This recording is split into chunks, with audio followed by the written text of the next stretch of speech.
Yeah, Prrs expectations, when we talk about Prrs vaccination, is really important. It's one of the critical aspects that we take into consideration first time when we talk with producers and veterinarians. Over the last 10 years, we have learned a lot in terms of weakness, strengths, and limitations of modified life vaccines. And that's one of the reasons why we brought, the concept of effectiveness when we talk about Prrs vaccination, in order to manage that expectation, right? For example, if we look at the reproductive area, one of the common situations is that if we have a poor virus security in the farm and we have introductions of new strains or wild virus, we're gonna have some clinical signs, right?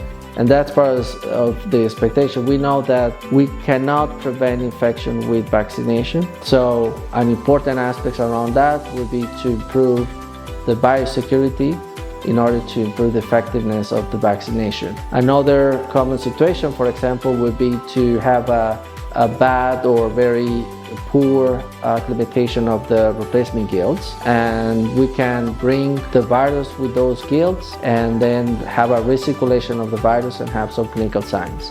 That's also part of the expectation, and we need to work around improving the replacement gilts limitation. In pigs, which is also very important because it's where we have the highest economic impact of the disease, and we want to minimize that with vaccination, we have learned a lot in terms of how can we increase that effectiveness of vaccination, mainly with Fostera Prrs. We know that there's two main aspects that will influence the effectiveness of vaccination. One is the lead time between the vaccination and the exposure.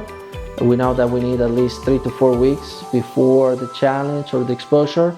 And that's the fundamental reason or aspect about early vaccination. And that's why Fostera Prrs is one of the best options when we talk about Prrs piglet vaccination, because it offers very high safety profile with the label indication of 1 day of age. So that allows us to really prepare those piglets, young piglets, to exposure at the nursery at weaning, right?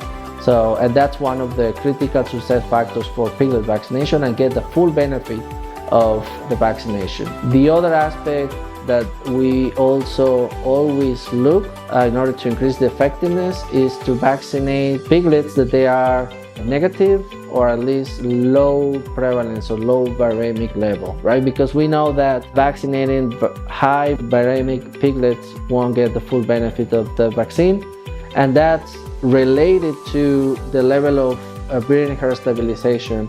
And that's why, again, the protocols of considering sows vaccination with piglet vaccination is so critical, because we are achieving stability at the same time that we are vaccinating those pigs at the right time, the right status, to get the full benefit on the piglet vaccination and get the economic benefits on that.